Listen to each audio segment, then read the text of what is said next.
Good afternoon, everyone, and welcome to the second in the public lecture series of the Security Studies Network that operates at the University of Ottawa under the auspices of the Centre for International Policy Studies.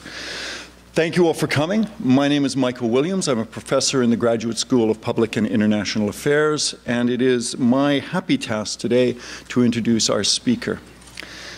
I guess at one level our speaker actually needs no introduction. John Mearsheimer has, over the course of the past 30 years, been one of the most provocative, influential, and sometimes controversial analysts and commentators on international politics and American foreign policy in both the United States and beyond. It seems to me that part of this influence arises from the sheer breadth of his work. His first book on conventional deterrence and his second book on the military strategist and historian Basil Liddell Hart challenged fundamental assumptions about how one thought about war and strategy.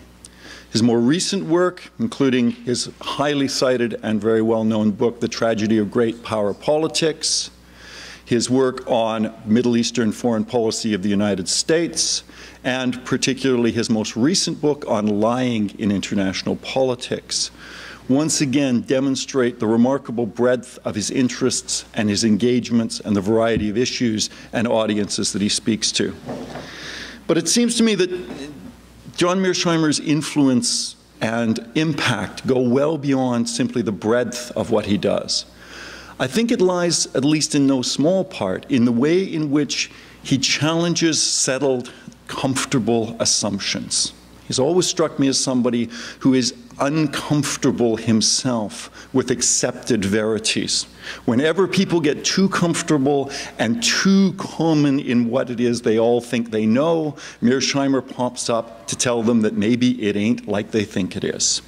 And it's this kind of engagement, this critical engagement in the classical sense, that I think combines with his breadth to give his work the remarkable impact that it has had.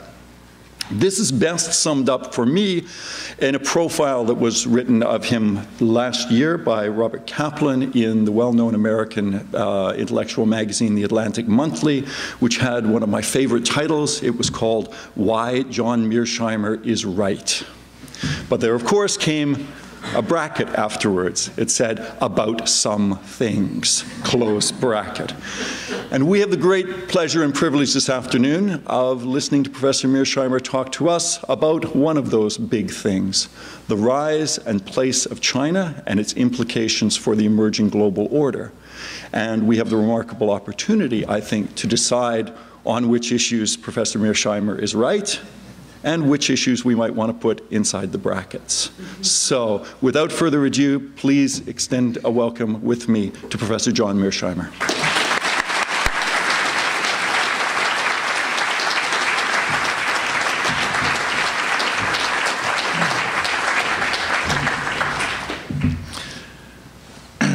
Thank you very much, Michael, for those kind remarks, and thank you very much for inviting me here to the University of Ottawa. And thank you all for coming out to hear me speak today.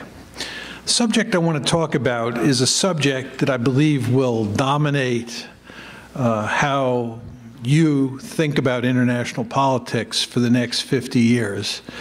And that's true in the United States as well as in China, but I think it's true here in Canada as well. And that's the important question of whether or not China can rise peacefully. And I'm going to make the argument that China cannot rise peacefully. But before I get to the heart and soul of my argument, I want to make two preliminary points. The first point is that I am simply assuming that China will continue to rise over the next 30 years, much the way it's risen over the past 30 years. I'm simply assuming that eventually China will turn into a giant Hong Kong, and asking the question, what will U.S.-Chinese relations and what will China's relations with its neighbors be when it gets that big? my question has little to do with the world today, and it's a question about the future. And again, I want to emphasize that I'm simply assuming China will continue to rise. I'm not saying that it will. There are a number of people in China and in the United States who I've run into who believe that the Chinese economy will flatline at some point. I'm not saying that will or will not happen, just assuming it won't.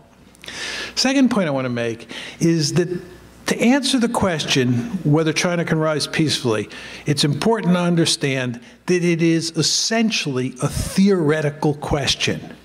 And the reason is we have no facts about the future. The future hasn't happened yet. Oftentimes I run into people in the United States, in Washington, D.C. in particular, who say, I've just been to Beijing, I talked to person X, Y, and Z, and after talking to them, I believe that China can rise peacefully. I say, this is a bunch of hooey. Who cares what X, Y, and Z have to say? They'll probably all be dead by the time this question is relevant, and the people who'll be running China are now in 5th grade or 10th grade. And you don't even know who among those people is going to be running China. And furthermore, they're going to be operating in a very different structural environment than the one that exists today. Most of you students in the audience are quite poor, I'm sure. You don't have a lot of money. If all of a sudden I said, here's $5 million, right? You do whatever you want with it. $5 million. I guarantee you that your behavior would be very different with that $5 million in your pocket than it is with virtually no money in your pocket. What I'm saying is when the structural environment changes, your behavior changes. And what we're hypothesizing here is a situation where the structure that China operates in changes. It becomes a giant Hong Kong. And then the question is, how will the leaders, whoever they are, behave at that distant point in time? And again, we can't answer that question empirically. It's a theoretical question. All this is to say you need a theory of great power politics to answer the question of whether or not China can rise peacefully. This brings me to my talk. My talk has 3 parts. First part is I'm going to lay out my theory of great power politics. In the second part of my talk, I'm going to give you a synoptic view of American foreign policy from 1783 up until the present. And of course, what I'm going to try and do is convince you that that synoptic view of American foreign policy is consistent with my theory, because I have a deep-seated interest in giving you some confidence that my theory makes sense. Then in the third part of my talk, I'm going to make the argument that China is likely to imitate the United States. In other words, I'm going to try and convince you that China will behave the way the theory predicts, just as the United States behaved the way the theory predicts. And of course, I'll also have to talk about how the United States will react to China. And the argument I'll make is that it's consistent with my theory, and it's consistent with the story I told you in the second part of my talk. Okay, so those are the 3 parts of the talk. Let me start first with my theory, which I'm sure some of you know, but I'll go over in more detail just to make it very clear how I think about great power politics. I start off with 5 simple assumptions about how the world works. First of all, I believe that states are the principal actors in international politics, and there's no higher authority that sits above those states. As many of you know, in international relations speak, we call this anarchy. Anarchy does not mean murder and mayhem. Anarchy is simply the opposite of hierarchy. It says that there is no higher authority of any consequence that sits above states. States are basically like pool balls on a table. Some are bigger than others, for sure, but they are the principal actors, and there's nothing above them. Anarchy, assumption 1.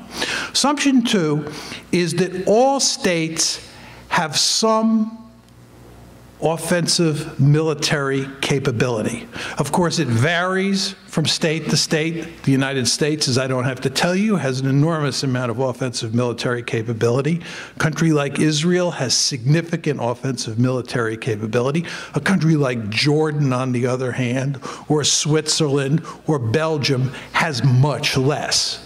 But the point is that all states have some offensive military capability. Come to the third assumption, which is of great importance, and I want to spend a lot of time talking about, because it's central to my argument. And that has to do with intentions. You know, in international relations, we often talk about intentions and capabilities. The second assumption had to do with capabilities. The third assumption has to do with intentions. My argument about intentions is that no state can be certain about the intentions of other states. Now, why is this the case? It is because it is very hard to discern intentions, because intentions are inside the heads of people, and you can't see them and you can't measure them. To give you an example, during the Cold War, the United States dedicated an enormous amount of time and intellectual effort to trying to assess the Soviet threat. We had little trouble figuring out what Soviet capabilities were. We could count the number of armored division equivalents, we could count the number of SS-18s, we could count the number of Bear bombers, you name it, right? Those were material capabilities that you could see, you could know, you could count. We had one whale of a difficult time trying to figure out what Soviet intentions were. And we had huge disagreements. There were many people who argued the Soviet Union is a status quo power. There are other people who argued it was a revisionist power. How could you tell? You couldn't get inside Nikita Khrushchev or Leonid Brezhnev's head and see what those intentions were. It's impossible to tell what intentions are. So my point here is states are uncertain about the intentions of other states. Now, some people don't agree with that, and they think there's enough information in the ether at any particular point in time that you can figure out what those intentions are. My Sunday punch response to that is to say, all right, I'll give you the fact that we can understand what intentions are now. But my response is that we can't know what the future intentions of any state will be. So even if you believe that we can figure out the intentions of a state today, you cannot figure out the intentions of a state in the future. Because again, as I said earlier on, we don't even know who's going to be running Poland or China or Jordan in the year 2015. So you can't know future intentions. Let me give you an example that has nothing to do with international relations that drives this home. It's a depressing example, and it has to do with divorce. As you all know, when any two people get married, they invariably love each other. And they invariably think that the person they're marrying is a wonderful person who has benign intentions towards them. But the fact is, in the United States, we have a divorce rate that's close to 50%. And I don't know what the divorce rate here is in Canada, but I'm sure it's non-trivial. What this tells you is that a lot of people get married thinking that the person they're marrying has benign intentions, when in fact that person over time turns into Attila the Hun and doesn't turn out to be someone with benign intentions. If you ever think about it, it's a very depressing thought. When you get married, you can never be certain that the person you're marrying won't turn out to be someone with malign intentions towards you, for whatever reason. This is the point that I'm making. You cannot be certain about intentions. So I've laid out three assumptions here. One is that there's no higher authority that sits above states. That's anarchy. Two, all states have some offensive military capability, although it varies from case to case. And number three, you cannot know the intentions of other states, especially over the long term. So that's assumption 1, 2, and 3. Assumption 4 and 5 are very straightforward. Assumption 4 is that the principal goal of states is to survive.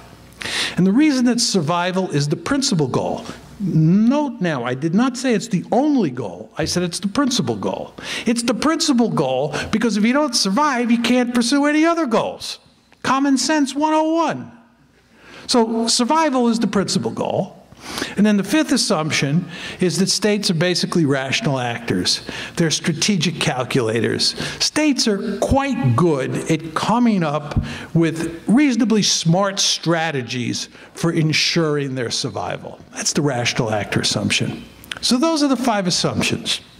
Now what I do is I take those 5 assumptions, I put them in the blender, and I hit the on switch. And what I get when I do that is I get 3 forms of behavior. In other words, those 5 assumptions, when mixed together, produce 3 forms of behavior. And let me lay them out for you in some detail. First, you get fear. States in the international system fear each other. And here we're talking mainly about great powers. They fear each other. And they fear each other for 2 reasons that will make eminently good sense once I explain. They fear each other, first of all, because there's always a possibility you'll end up living next door to a state that has, 1, a lot of offensive capability, and 2, malign intentions. If you live in Europe in 1900, you can never be sure that that growing behemoth in the neighborhood called Germany won't turn into Imperial Germany or Nazi Germany. So you get nervous. Second reason that states fear each other is if you get into trouble in the international system, and as we say in the United States, you dial 911, you know who's at the other end? Nobody. It's an anarchic system. There's no higher authority. So, 2 dangers. 1, you might end up living next door to a big and powerful state with malign intentions, and 2, there's nobody to call if you get into trouble. Second form of behavior, first was fear. Second is self-help. States quickly figure out that they operate in a self-help system because there is no 911. You have to take care of yourself. Third form of behavior, which is of enormous importance, is that the best way to survive in this system is to be really powerful. The best way to survive in this system, to put it in colloquial terms, is to be the biggest and baddest dude on the block. As I like to say when I speak about this subject in America, how many of you go to bed at night worrying about Canada or Mexico attacking the United States? The answer is nobody does. Why? Because we are so powerful, nobody would dare think about attacking us. We are surrounded by weak neighbors to our north and our south, and we have fish to our left and our right. This is an ideal strategic situation if you're interested in surviving. You want to be really big and really powerful. When I grew up as a boy in New York City, and I was out there on the playground, I was kind of weak and meek, and I fell prey to bullies. I used to dream about being Floyd Patterson. Most of you are too young to remember who Floyd Patterson was. He was the heavyweight boxing champion of the world at the time. I wanted to be Floyd Patterson out there at recess. Why? Because that was the best way to survive on that playground. Nobody would have dared fool around with me if I were really big and muscular instead of small and weak. So the name of the game, if you're interested in surviving in an anarchic system where you can't be certain about the intentions of other states, and those states may have a lot of military capability, is to be really powerful. It's not because you like pounding out other states or being an aggressor. Just for the sake of being an aggressor, it's because it is the best way to survive. Now, what does it mean to be the most powerful state in the system? I think it means that you want to be the hegemon. But to say you want to be the hegemon doesn't tell you very much. You have to unpack that a bit. I think the best way to survive is to be a regional hegemon. You cannot be a global hegemon. The globe is simply too big and there's too much water. The United States of America has gotten itself into a whole heck of a lot of trouble over the past 20 years. I'm sure most of you have noticed this, all right? We've gotten ourselves into a whole heck of a lot of trouble because we've had these dreamers running the ship of state who believe that we can be a global hegemon and run the world. Can't do it. You end up in places like Afghanistan and Iraq, and the ending of those stories is not happy, right? But you can be a regional hegemon. You can dominate your region of the globe. So my argument is that the best way to survive is, number one, be a regional hegemon. And number two, make sure, to put it in Pentagonese, that's a foreign language, make sure you do not have a peer competitor. What does that mean? Make sure that there's no other state in the international system that is a regional hegemon. Now, you're probably saying to yourself, why does it matter to the United States if China's a regional hegemon or Germany is a regional hegemon? It all revolves around the concept of freedom to roam. Now you're saying to yourself, what is he talking about, freedom to roam? Have you ever wondered why the United States is wandering all over God's little green acre, sticking its nose in everybody's business? It's not simply because the United States is so powerful. It's also because we are free to roam. And we are free to roam because we have no security threats in our own backyard. And what the United States cares about greatly is not allowing a situation to develop where a country dominates Asia or dominates Europe the way we dominate the Western Hemisphere, because it will then be free to roam. Think about the United States and Asia roaming up and down the Chinese coast, troops stationed right off the Chinese mainland, aircraft carrier battle groups steaming into the waters right off the Chinese coast, American aircraft running up and down the Chinese coast. Think about all the troops we have had since 1944 in Europe and keep there today, right? We're free to roam. We don't have to worry about security threats here. What is an ideal situation from an American point of view is to have a situation where China or Germany or the Soviet Union have to worry about threats in their backyard so that they're not free to roam. So my bottom line in my theoretical discussion is that the best way to survive in the international system is to, number one, be a regional hegemon, dominate your region of the globe, and two, make sure that nobody else dominates their region of the globe the way you dominate yours. Those are the two goals. Now, I want to give you a synoptic view of American foreign policy since 1783. When the United States first got started, in the late 1700s, it was comprised of 13 measly colonies strung out along the Atlantic seaboard. The Founding Fathers and their successors marched across North America to the Pacific Ocean. They murdered huge numbers of Native Americans who got in their way. They stole their land. What is today the southwest of the United States, we stole from Mexico. As you Canadians know, we had our gun sights on you throughout most of the 19th century. In 1812, we paid you a visit because we wanted to make you part of us. You worried throughout the century that there would be a return visit. One of the main reasons that Ottawa is today the capital of Canada and it's not Toronto is that Ottawa is far away from the border with the United States and Toronto was right up next to it.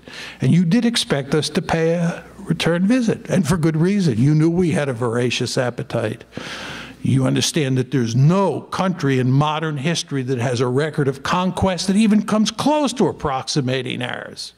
And we were not only interested in coming to the north and taking you over, we were also interested in going further south. And in fact, we'd own all the Caribbean now if it hadn't been for the slavery issue. Northern states did not want more slave-holding states in the Union, and of course the sugar industry, which was in the Caribbean, was even more labor-intensive than tobacco and cotton. So there were more slaves down there, and there was no way the northern states would tolerate us incorporating those areas into the United States, but we had our gun sights on them.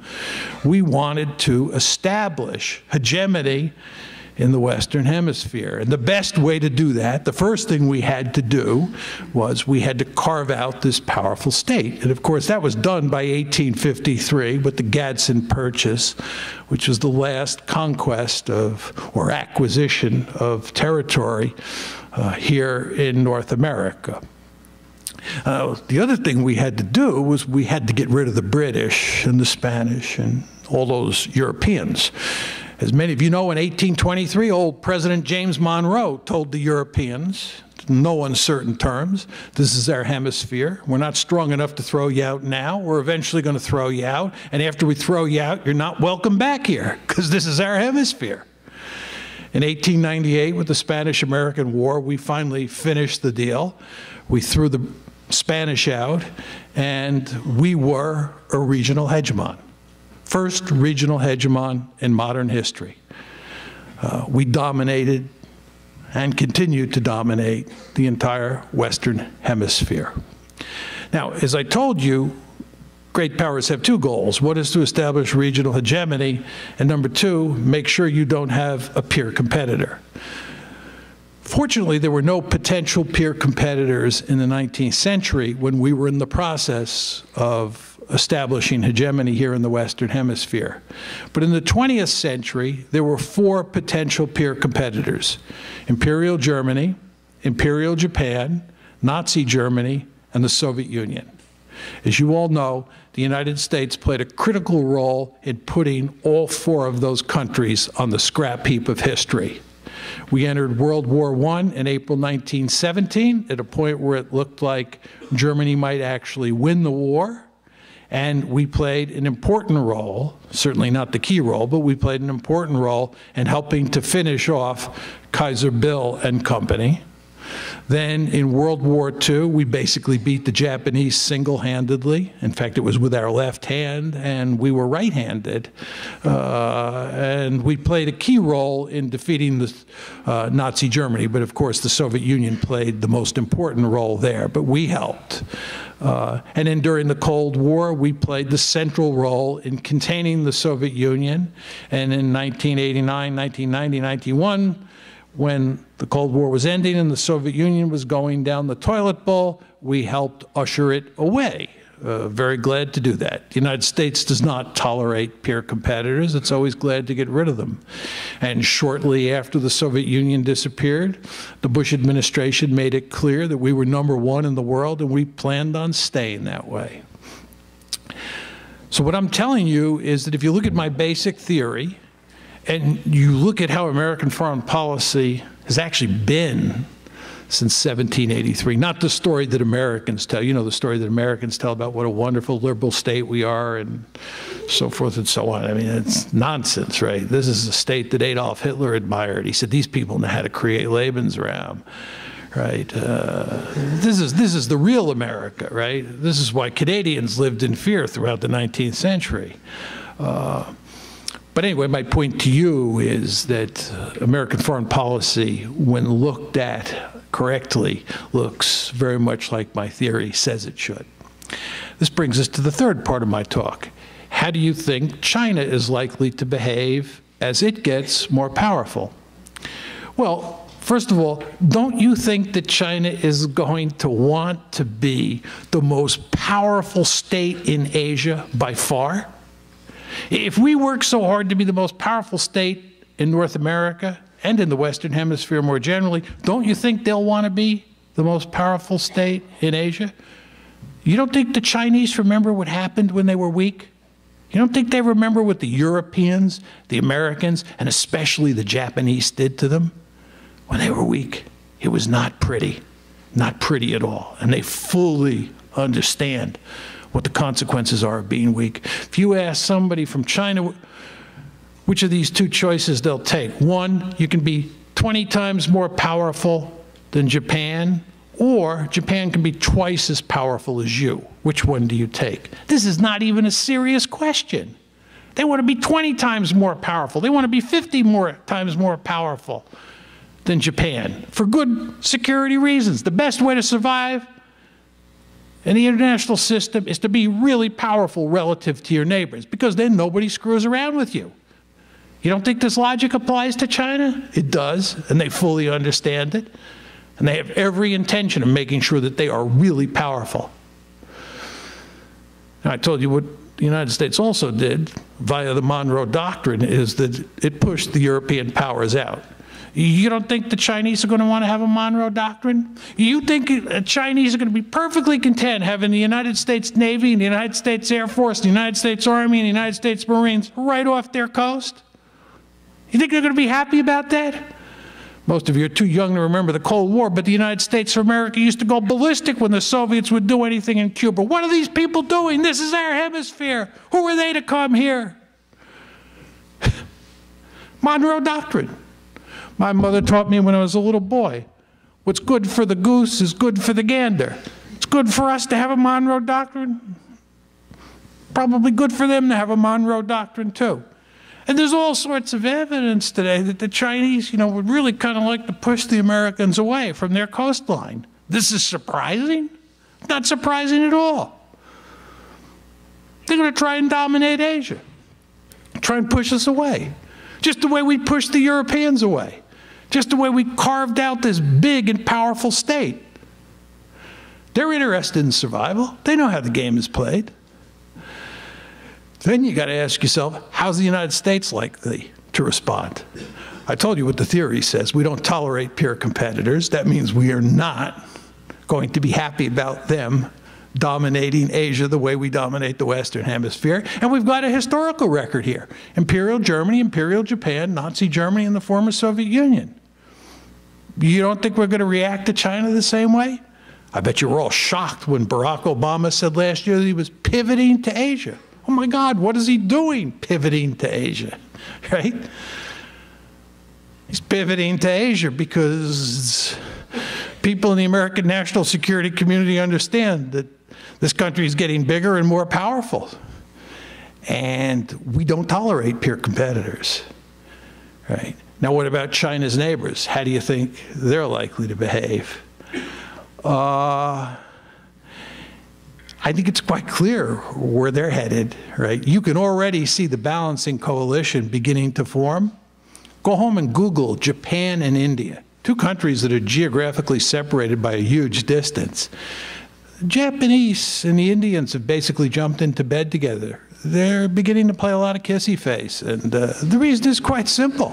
The reason is quite simple. They're both scared of China, right? Very scared of China. Singapore?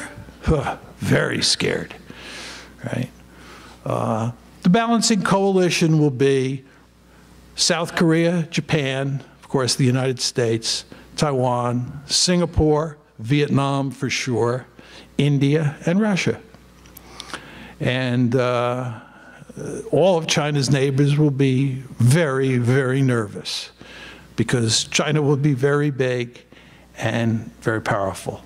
So my argument is that what you're going to get is you're going to get an intense security competition between China on one hand and the United States combined with China's neighbors on the other.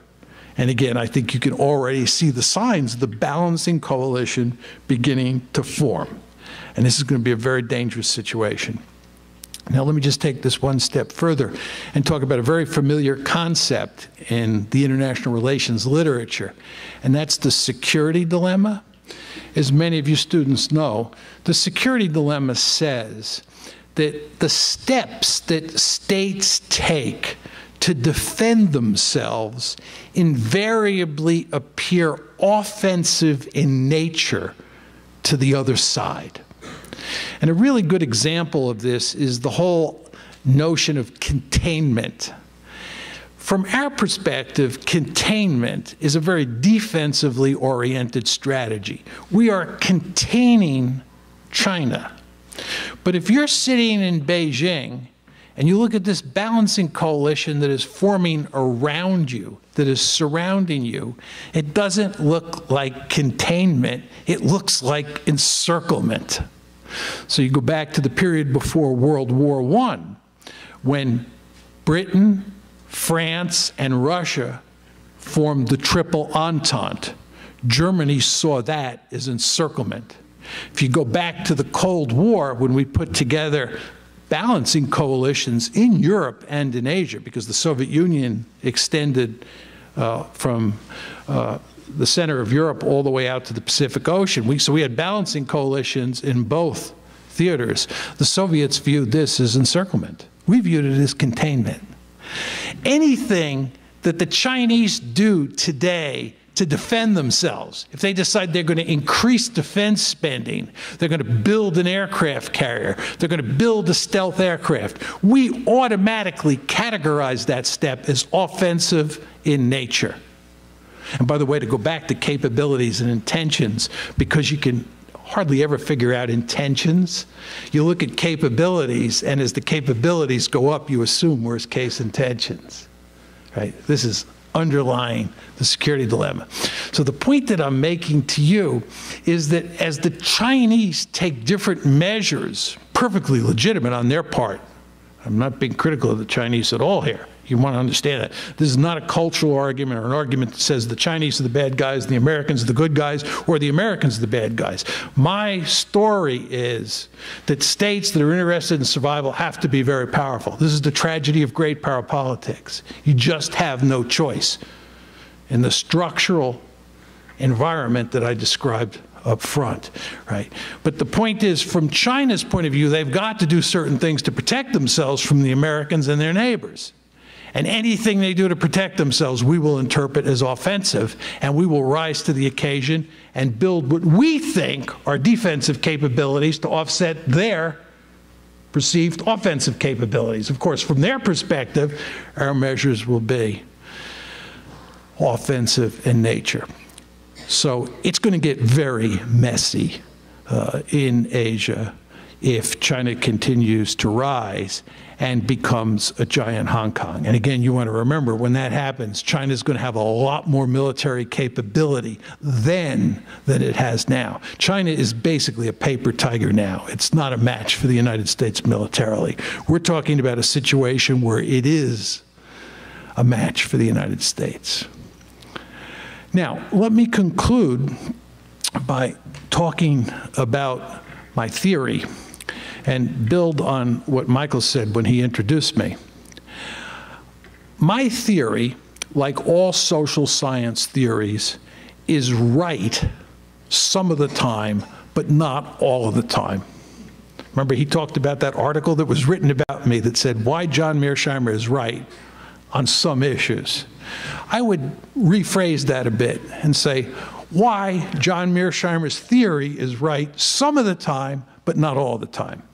I believe, I can't prove this, but intuitively I believe my theory is right about 75% of the time. I think that's about as good as you can get in social science with a theory. 75%. You can't account for all the cases. Sometimes factors that you leave on the cutting room floor when you develop your theory jump up and bite you in the hiney, and your theory doesn't work, right? So you want to be aware that my theory doesn't work all the time. Given the story that I have just told you, let's hope that this is one of those times where John's theory is wrong. Thank you.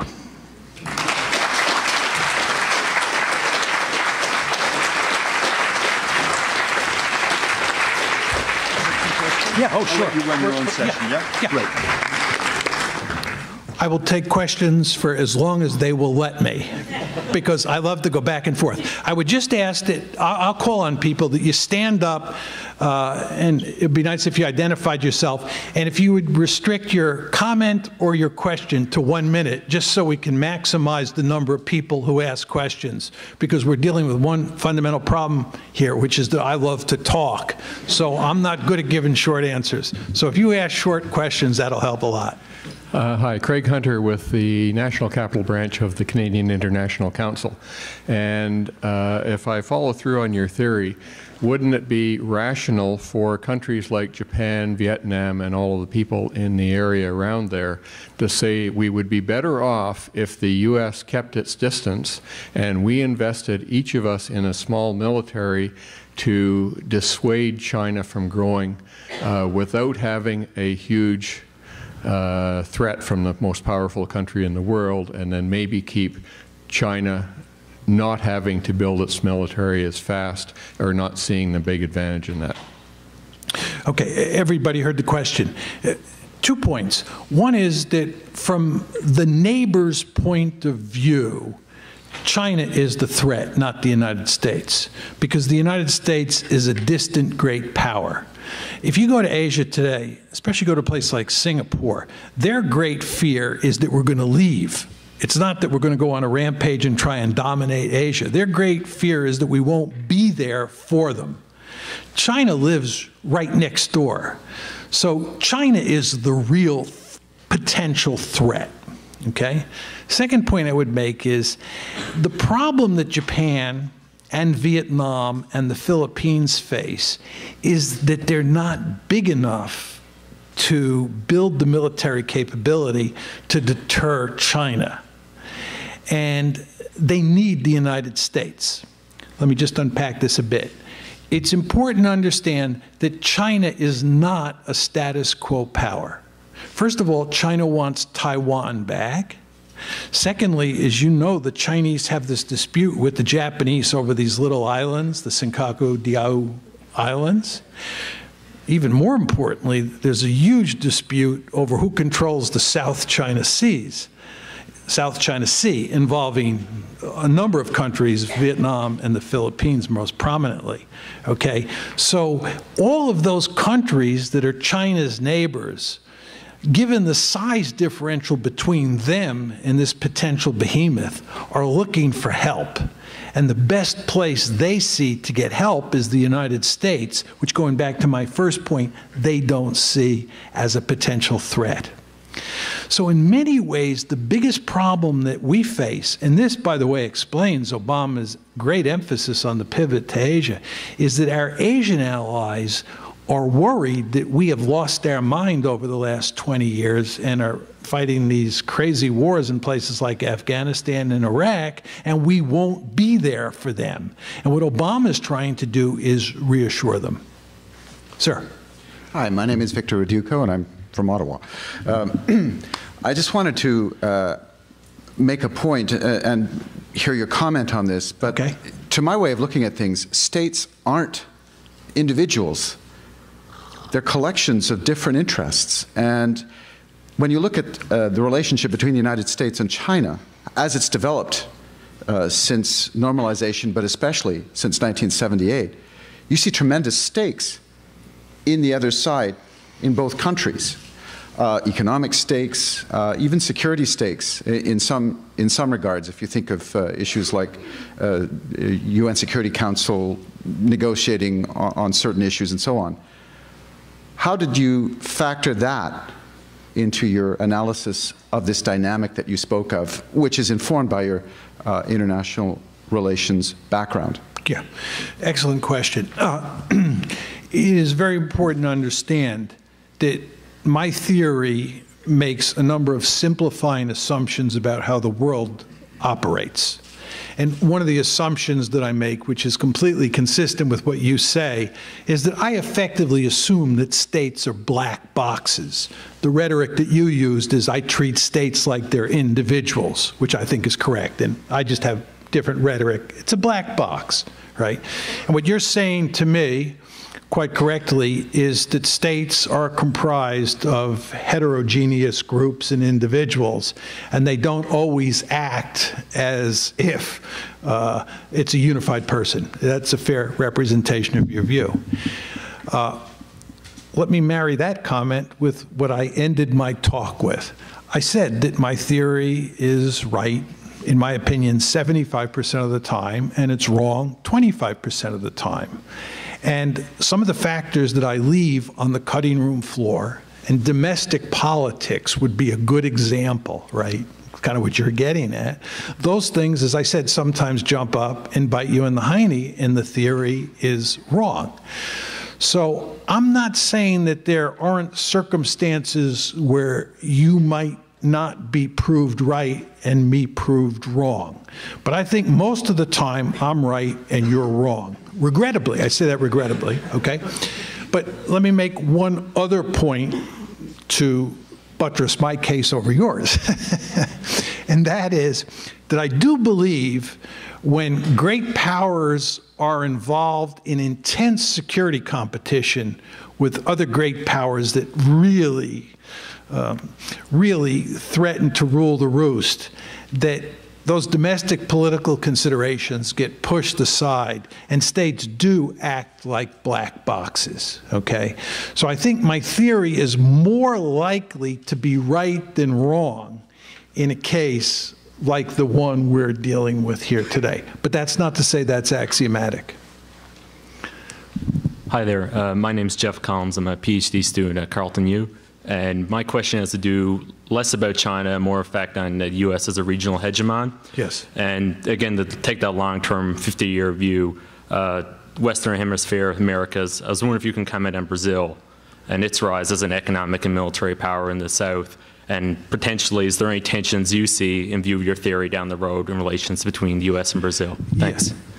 Yeah, good question. I mean, I think there's only one country in this hemisphere that has the potential, I underline the word potential, to become a great power, and that's Brazil. Has a very large population. If it ever got its economy together and really began to grow and looked something like the United States of America, then we would have to think long and hard about how to deal with Brazil.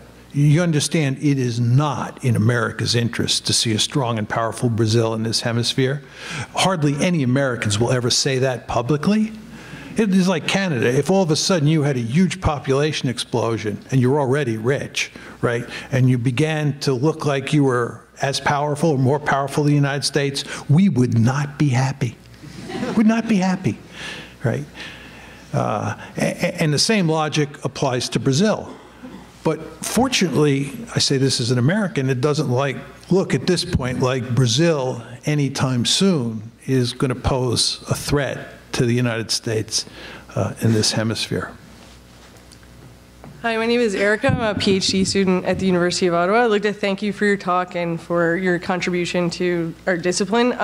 So we can all just kind of like accept your assumptions, and that's what the discussion is today. So taking into consideration all the assumptions of neorealism, can you speak a little bit about like the empirical or current situation of Chinese-Canadian economic relations? Because although like economics is kind of divorced from security in your view, it still does inform like material capabilities. So I was just wondering, like, the Chinese move into North America through the economy and specifically the Alberta oil sands, and like your view on like the American kind of what the response would be, or. Yeah. There are a number of questions bundled up in your question, or a number of issues bundled up in your question, and let me try and parse them out and deal with them. First of all, there's the whole question of how Canada thinks about China in this story. I usually don't talk about Canada. I usually talk about Europe in this regard. And let me just digress for a second here. When you talk about American grand strategy, there are three areas of the world that are worth fighting and dying for. One is Europe, two is Northeast Asia, and three is the Persian Gulf. Those are the three areas that matter. The first two areas, Europe and Northeast Asia, matter because that's where great powers are. The third area, the Gulf, matters because that's where oil is, okay? Historically, Europe has been our #1 priority. Always been our #1 priority. We were attacked at Pearl Harbor on December 7th, 1941 by Japan. Despite the fact that it was the Japanese that attacked us at Pearl Harbor, we had a Europe first policy before the war, before Pearl Harbor, and after Pearl Harbor, because Nazi Germany was the real threat. Europe has always been more important to us than Asia. It's the numero uno area of the world for us, Americans. Other than the Western Hemisphere, which I'll get to in a minute. What's happening here is an unprecedented sea change is taking place. Asia is going to be #1. The Persian Gulf is going to be #2. And it's very important to understand that those two are inextricably linked because, as you know, India and China get all that oil and gas from the Middle East. And Europe is going to drop to a distant third. Europe is a museum anyway. Most of you know that. You go there, it's just a lot of old people. It's yesterday's story, right? But here's the question you want to ask yourself. If you're Europe, right, if you're the countries in Europe, how do you think about the China threat in the story that I just told you. Most Europeans understand that when you pivot to someplace, you're pivoting away from someplace. Think about that. We're pivoting to Asia. Then you got to say to yourself, where are they pivoting away from? Well, the Europeans have triple-digit IQs. Maybe a museum, but they have triple-digit IQs. And they have figured out that the place we're probably going to pivot away from is Europe. So the question is, are they going to help us in Asia? Not a chance. A bunch of Europhiles will tell you, oh yeah, they're going to help us, but they're not going to help us. These people are bankrupting themselves. The great fear is that they're going to drive themselves off a cliff with the euro, you know, sometime in the next couple of years. The idea that they're going to build military forces and go to Asia with it, it's not going to happen, right? The United States is going to be in Asia. I told you what the balancing coalition looks like, right? You can already see signs of it. This then, to go back to this excellent question, raises the issue of what is Canada going to do, right? Are you going to be with us, right? You going to Asia? You building ground forces? You building air forces? You building naval forces? Or are you going to free ride? You going to free ride, right? See, I think a good case can be made, just to go over to the Europeans again. The smart thing for the Europeans to do is not get involved, trade with the Americans, trade with the Asian countries, China included, and just get rich. States are selfish actors. You all know that, right? I hope you do. But states are selfish actors, and they want to get rich so you all can get rich, right? You don't want to go fight wars in Asia. Let the Americans do the dirty work, right? Get rich. So it's a very interesting question. Now, to take this a step further, I was up in Canada a few years ago. I used to be good friends with the foreign minister because of my opposition to the Iraq war. And I came up here a couple times, and I remember I was talking to somebody one night who was telling me how cozy the Canadians were getting with the Chinese and how he expected that relationship to increase with the passage of time. And I said to him at the time, I said, if China continues to rise, you better be very careful, because that will drive the United States stark raving crazy, right? This is the freedom to roam argument. The United States does not want China roaming into the Western Hemisphere. This gentleman asked me the question about Brazil. Let's hypothesize a situation where Brazil gets really powerful and Brazil invites China to build a base or station naval forces in Brazil. You don't think that can happen? Just look at where we are all over the planet, right? It could happen. That would not make us happy. It would not make us happy if Canada got too close to China, right? But then again, you want to think about what Canada's role will be if my story is correct. And again, as I said to that gentleman, and I said in my concluding comments, I may be wrong. This brings me to my final point, just about economic interdependence. I've given this talk, I had guessed 35 times in China. And the argument that's always used against me, first and foremost, there are three arguments used against me. One is China won't grow. Two is that China's a Confucian culture. They'll rise peacefully because of Confucian culture. I don't pay any attention to those arguments. The main argument used against me, the serious one, is economic interdependence, right? And this is embedded in the question that was just asked me. And this is the argument that the United States and China, right, and China and its neighbors have such economic interdependencies that there's no way they can fight a war, because who in their right mind would kill the goose that lays the golden eggs? So when you talk about theories that might undermine my theory, economic interdependence theory is oftentimes the #1 argument. In the interest of letting these gentlemen ask questions, I won't tell you why that theory is wrong. Well, thank you, Professor Mearsheimer. That's actually my question. All right. So my name is Marko Papic, and I work for BCA Research, which is based in Montreal, so we came down here to hear you talk. And our clients are sovereign wealth funds, central banks, and large institutional investors. And I'm the social science guy in the room with a bunch of economists. And I've been telling this story for basically now 2 years, almost verbatim. And the one challenge I have from our clients, who are of course mostly investors and they make a lot of money off of China, and a lot of them are in Singapore, including central banks and again sovereign wealth funds, they tell me, look, I mean, over the past 10 years, our trade with China has increased 4 or 5 times, whereas our trade with the US has remained stagnant. Why, in God's name, would we, kill the golden goose? So you don't get to get away from this question. In fact, you're going to help me do my job. How do I defend this theory of yours, of ours, if I may presume that, and how do I explain this to these investors that they're in fact wrong? I have an answer, but I'd like to hear you how you put it. Well. First of all, there are differences between the United States and Canada, as I tried to point out with regard to the previous question. And with regard to the earlier question about different interests, I mean, businessmen and businesswomen in the United States, in Canada, and in China think about international politics in very different ways than most strategists do. Very important to understand that. Capitalists are interested in making money. And there's nothing wrong with that, of course, but that's just the way they think. And when someone like me or someone like you comes along and says it's going to be a messy world if China continues to grow, they don't want to hear that because they just want to keep making money. They want to keep doing deals, right? Now, the question is, what this really boils down to is, how do you think about the relationship between politics and economics? Where is the balance of power? And effectively, what you and I are saying is that economics matters a lot. We would be fools to deny that. And we would be fools to deny that there are going to be certain circumstances where economics trumps politics. There will be some circumstances like that.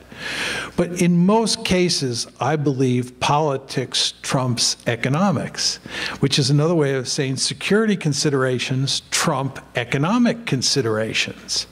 And just to give you 2 examples, the Chinese have made it clear that Taiwan is of such importance to them that if Taiwan were to declare its independence, they would go to war now over Taiwan, even though they would end up killing the goose that lays the golden eggs, right? What they're saying is that politics is more important than economics. The Senkaku or Diaoyu Islands, right? Just look at what's happening to Japanese-Chinese trade relations as a result of this conflict over a bunch of rocks in the middle of the Pacific Ocean. It's kind of hard to believe, but it just shows you how powerful politics are. Take this a step further.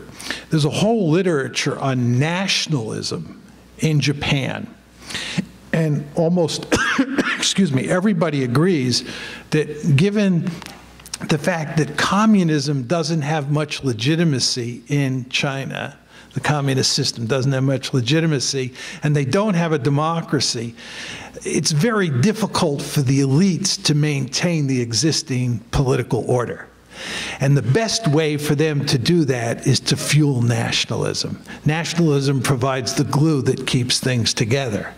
All of this is to say, and you see this playing itself out in the recent controversy over these islands with Japan, is that nationalism politics is front and center. So my argument is that with regard to the United States and with regard to China's neighbors, countries like Japan, countries like Vietnam, economics matters, and economics will sometimes have a dampening effect. But politics ultimately triumphs. And that's why I think you'll get a security competition. But my final point is, I'm not sure. I've not thought long and hard about this. I'm not sure, and I'd be curious, we could talk afterwards, your thoughts on it, how this plays out in the Canadian case. Because Canada is just in a very different situation than the United States, right? Canada has all sorts of incentives to free ride and not to get involved in trying to contain the Chinese in any major way, right? I'm not saying it should ultimately do that, but it has incentives not to do that. And it has incentives to trade with China, just as Europe does. So I'll leave it there. Hi, Patrick Salonius, the Carleton International Policy Forum. Obviously, you believe in your theory with quite a bit of conviction, but I wish if you could please speculate, and the simple answer might be no, but you said your theory is right, you believe about 75% of the time. How could China ever fit into that 25%? Is there any scenario you could envision where perhaps your theory might not go quite according to plan? Yeah, I think the most powerful argument against me, I'd make it a threefold argument, okay? First of all, nuclear weapons. Best single argument against me is nuclear weapons. I have a whole set of counter responses to that, but there's no question that nuclear weapons make everybody very skittish, and nobody wants to get vaporized. And so, you know, the response to me is to say, John, would you please get serious? You know, great power politics of the sort you described made a lot of sense when you were in a non-nuclear world. We live in a nuclear world, and this is not going to be World War III or anything like that, okay? So that'd be argument number one. Argument number two against me is the economic interdependence argument, the argument we were just playing around with. I have to concede that there is a certain amount of truth in that argument. If everybody's getting rich, there are powerful incentives not to kill the golden goose.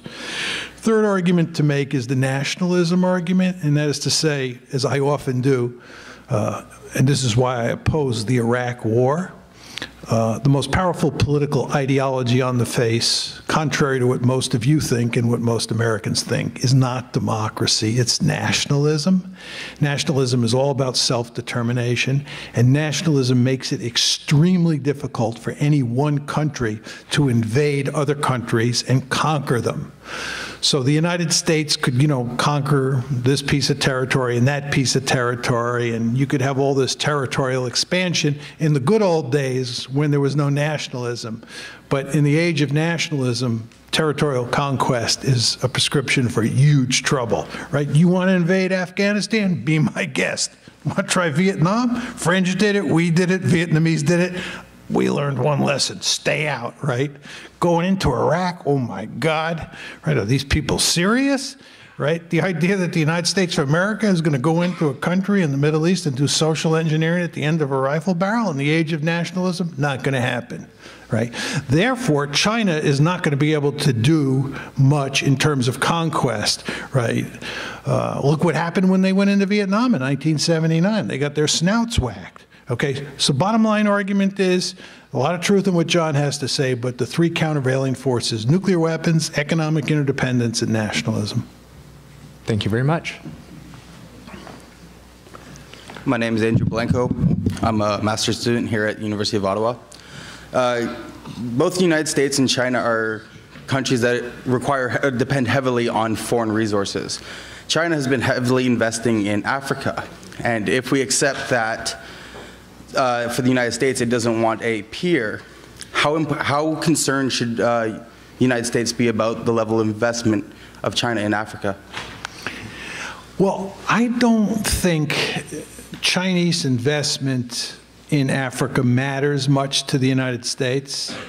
In my opinion, Chinese economic growth matters to the United States, and maybe to the extent that investment in Africa contributes to that, we should care. But I think Africa per se is not the big issue. I think the big issue from a strategic point of view, and I tried to make this clear about 10 minutes ago, is the Persian Gulf.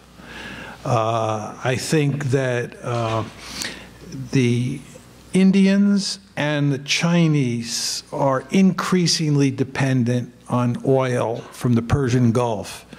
And they're going to be deeply involved there. And of course, we are already deeply involved there. I believe, by the way, and you should just think about this, whether you agree with me or not, but one of the things that disturbs me greatly about our present relations with Iran, and the fact that those relations are likely to never improve at the rate we're going, is that we are in effect going to drive the Iranians into the arms of the Chinese. If you think about the world the way I do, right, you start thinking about Chinese influence in the Persian Gulf, and from an American point of view, we want to minimize Chinese influence in the Persian Gulf. But I think we're now pursuing policies that are going to have exactly the opposite effect, especially with regard to Iran. So I don't see Africa, right, which has never been an important strategic area for the United States, right, as the key in the story. I think the Middle East, and the fact that the Middle East and Northeast Asia or East Asia are inextricably bound like that, is the key story. I want to make one final point to you. When you folks think about the rise of China over time, what you want to do is you want to hypothesize a map in your head. And first of all, there is the Western Pacific, or the east coast of China. This is where you have the South China Sea, Taiwan, South Korea, Japan, you know that area. That's where we the Americans are going to have our greatest problems with the Chinese. As they get more and more powerful, that is the bailiwick that they control. The second big bailiwick you want to think about is as you go through the Straits of Malacca into the Indian Ocean and into the Arabian Sea, and you start heading towards the Persian Gulf. Everybody have that picture in your head. You're coming out of the Western Pacific. You're coming through Southeast Asia, through the Straits of Malacca, and now you're underneath Burma, you're underneath India, you're underneath Pakistan, heading towards the Middle East, or heading towards Africa, in your question. That's where that's our sweet spot, right? That's where they're in real trouble, right? Because first of all, we have the Indians on our side. Secondly, we have an incredibly powerful Navy. And they've got to get their goods and resources from Africa back to China, right? And from the Persian Gulf back to China. And that's where they have problems. And of course, to stick with the map, this is what drives them up into Central Asia. Because Central Asia is land that abuts China, and therefore you don't have to come underneath through the Indian Ocean. So even if they invest in Africa and in the Middle East in a really big way, until they have a Navy that can project power, right, we basically have the upper hand once you're outside of the Western Pacific. Speaking of cartography, Nisa Mali, graduate student at the University of Ottawa, the concept of regional hegemony seems to assume that naval routes are going to remain constant.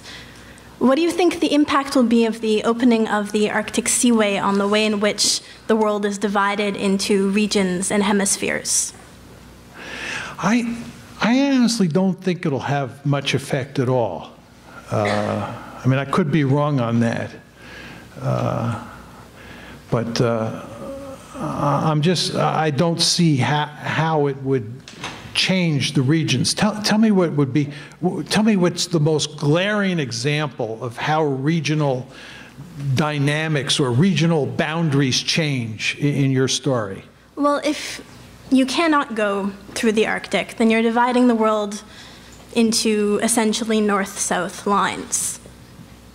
But you can turn the map like this. Okay, but tell me a region that changes. What looks differently? The Western Hemisphere doesn't look the same anymore. Europe doesn't look the same. I mean, what changes? I guess my question would be, would that change how you conceive of China as a regional peer versus a threat within your own region? No. To be honest, I really care about two things. One is how many people you have. This is why I like the fact that Canada has few people compared to the United States, to be very honest. And how much wealth you have. And the thing that scares me about China is that they have a lot of people.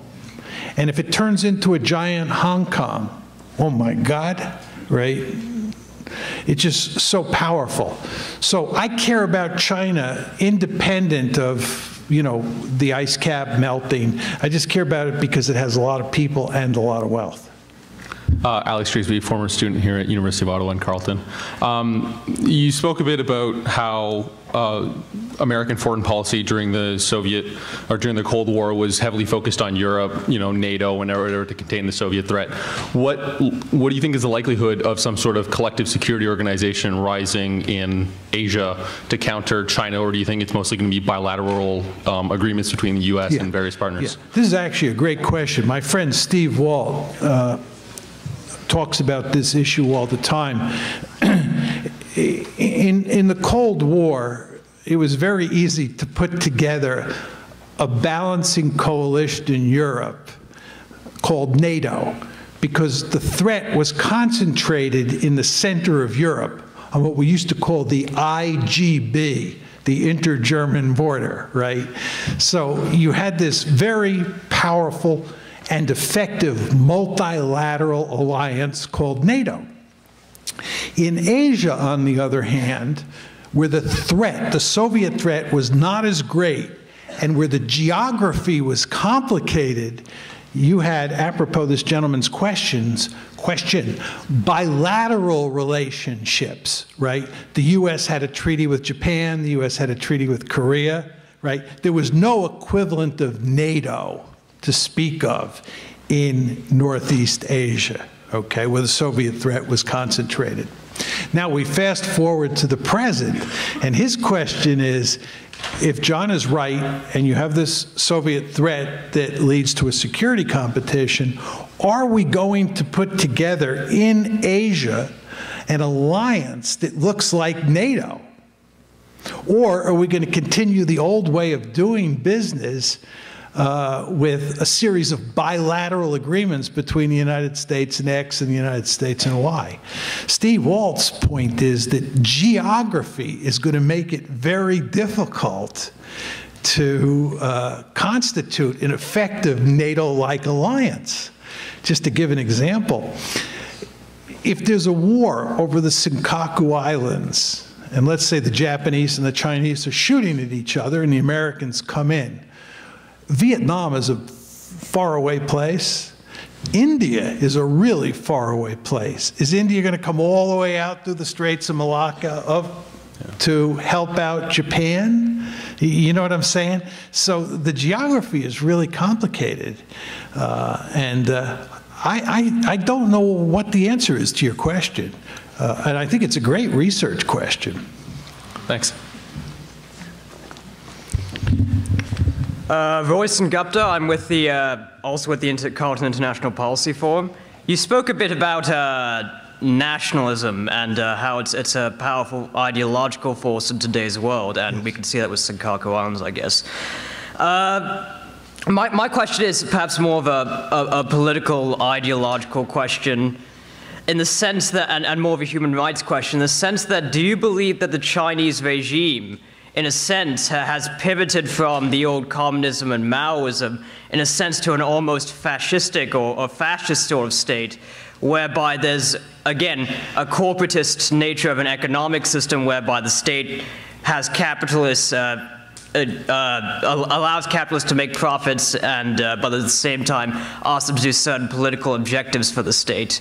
And also we see in Tibet and Xinjiang, do you believe that the Chinese government risks or has already fallen into a sort of ethnic nationalism whereby the Han Chinese have almost are moving into places like Tibet and Xinjiang, causing various ethnic tensions there and perhaps human rights abuses? And so what role do you believe that the Chinese government's ideology will play, both on an international sense but also on a human rights sense in its own domestic country? Yeah. First of all, on whether China has evolved into a fascist state, I usually have an opinion on every subject, and I have clear frameworks in my mind that allow me to sort of play around with arguments. I have never been able to figure out what fascism is. I don't mean that to be facetious. I don't have a good, clear definition in my mind of what it is. I mean, I know that Mussolini's Italy and Hitler's Germany were fascist states, and people say that about Japan, but I have never got a really good conceptual framework in my mind. So I'm going to beg off on the question, on that part of the question. I'm not saying you're wrong, but I don't know whether it's a fascist state. It is an authoritarian state, right? And it is an authoritarian state in a society that has a lot of those characteristics that push states towards democracy. And it's obvious that the Chinese are not interested in instituting democracy at this point in time. And therefore, as I said before, you have a political system or a regime that does not have a lot of legitimacy and is likely to have less legitimacy over time. Right? And that's why I said I think they will play the nationalism card.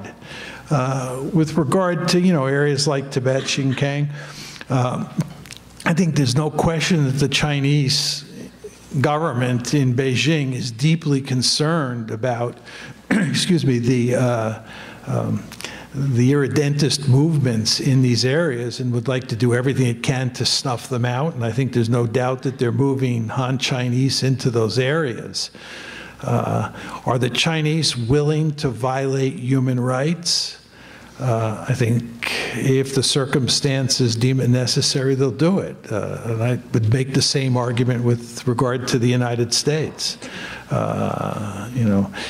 States oftentimes, as you know, do terrible things, not only to their own people, but to other people. And if the leaders of the Chinese state believe that there are powerful centrifugal forces at play inside of China that threaten to destroy the state, they'll do what they think is necessary. I mean, you remember what I said before when I talked about those 5 assumptions. The principal goal of every state is to survive, and that includes the Chinese. And if there are centrifugal forces inside the state that threaten the survival, it usually leads to terrible things. I actually attended a talk yesterday at the University of Chicago on mass murder. It was somebody who was writing a dissertation on the causes of mass murder.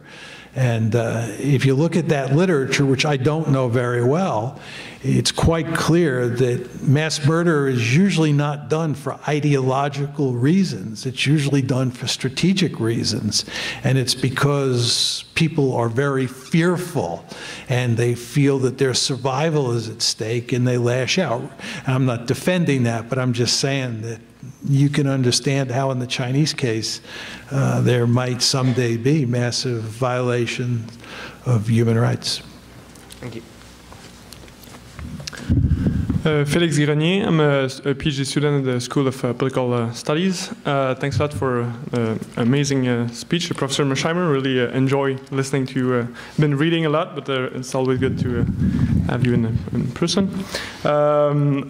I will start by saying, well, first I agree with you on at least one thing. Is only one? Well, at least, in hoping that in fact your prediction will not come into reality. I'm with you 100%. Yeah? Excellent. I love going to China, by the way. I'm intellectually, not to interrupt you, I'm intellectually much more at home in China than I am in the United States. Culturally, it's like I'm on a different planet. I can't even read my own name in Chinese. But I have a wonderful time every time I go to China, and that's why I do hope I am dead wrong. Sorry. No problem. But then your speech is mainly theoretical. Like you're giving us all those facts and those representation of the past of the United States and of the present state of affairs and international affairs. It's a theoretical question. Exactly. And I think that we should be very cautious about taking for granted the representation that you are saying. I agree with suggesting. that. First, because as Professor Schmidt here has written about presentism, I think that you use a lot of representation from the past. In a way, it fits well in our current situation to understand past events or past evolution developments, to understand the current situation. So to make an argument about the current situation.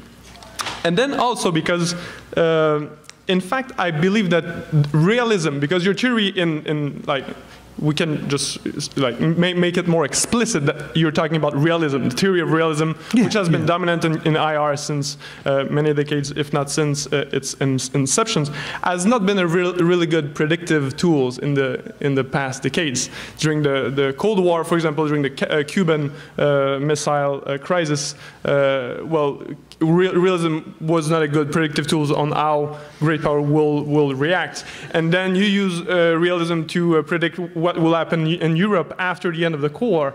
And it was, well, the prediction was not yet, did not yet realize. So, and I would like to point out, or I would like to suggest that the problem with this theory is, in fact, it takes rationality for granted. It takes rationality as something which is the same for everybody. So we might, like you pointed out, nuclear weapons, you pointed out community of securities. I think that the cultural or like constructivist argument that's saying people don't think the same like everywhere because they construct their own representation of reality might be an interesting point too. Okay. So you should wind it up. The main problem I have is I'm suffering from early Alzheimer's and I can't remember all the good questions you asked. So, I'm only joking about the early Alzheimer's. But to make it short, don't you think that rationality like needs to be understood in a more complex way? Don't you think that there's like so much factors right now that can that should influence the way we understand rationality? Okay, let me just go through a couple of his points, which were excellent points, and really deserve lengthy answers, which we don't have the time for.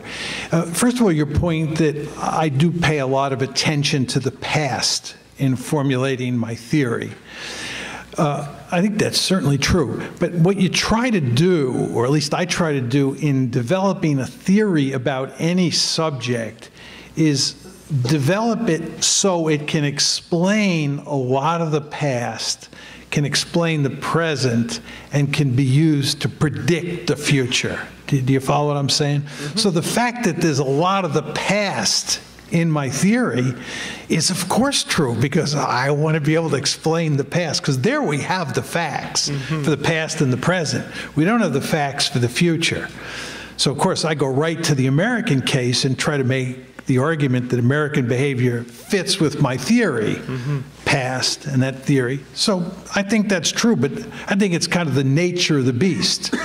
But the only place where that would not be true is if you were a strategist or theorist in 1948 and you decided to study nuclear deterrence, right? We don't have, excuse me, much history of nuclear weaponry, so you're kind of starting fresh. But that's not true of me. You pointed out that my theory didn't, or my theory or realist theory doesn't predict a number of cases. You talked about the Cuban Missile Crisis. You talked about the future of Europe. As I've tried to make clear here, there are cases that my theory doesn't account for, or they're, to put it in slightly different terms, cases where states act in ways that contradict my theory. And I don't dispute that. With regard to the future of Europe, I don't think that's true. I think I have been unfairly criticized on that one. Not by you, of course. But I think, in fact, I think I can make the argument that I was basically right about Europe. But let's just say you're right. The point is that the theory doesn't always work. And this brings us to his third point about rationality. I think of all the assumptions in my theory, the one that is the weakest is the rational actor assumption. After having lived in the United States for the past 20 years, I'm beginning to wonder about that theory. No, to be serious, I think that states sometimes do not act strategically, and I think that in large part accounts, that rational actor assumption in large part, failure of the rational actor assumption, it counts in large part for the, what I call 25% of the cases. I think that you're right. Thanks. And point I would make just before this gentleman goes, the point you want to keep in mind about social science theories is they're very crude instruments. And it's just the nature of the beast. I just want to just proselytize for 1 second before I go to this gentleman. The world is enormously complicated. It really is enormously complicated. And what theories do is that they simplify reality.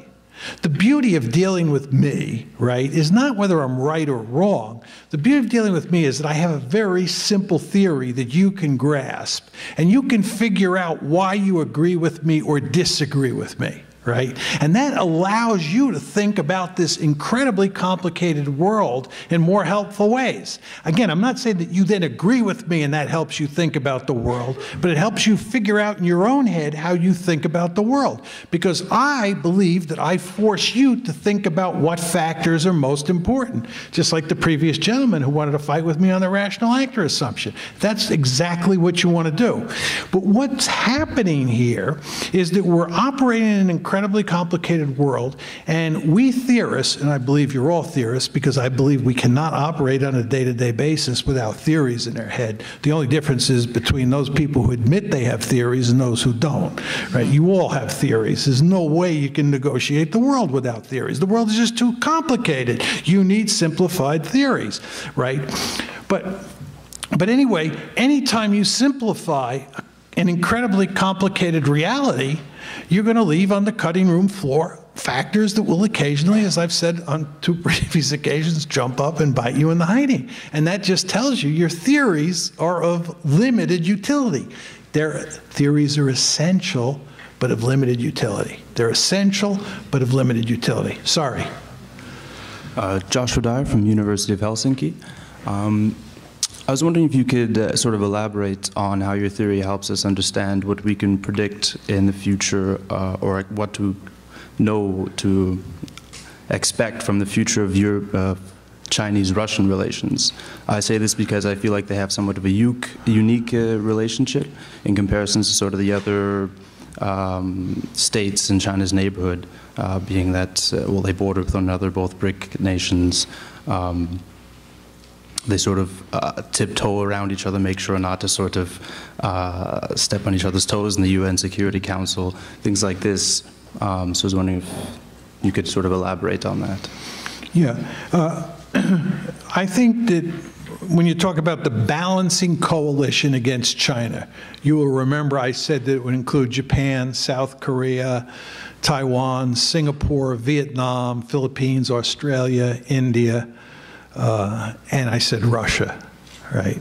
If I could interject 1 second. Also, they have a very different relationship with the U.S. in comparison to these other states.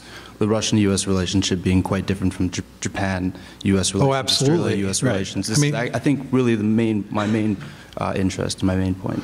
Well, as you know, Russia, which was then the Soviet Union, was our principal adversary during the Cold War.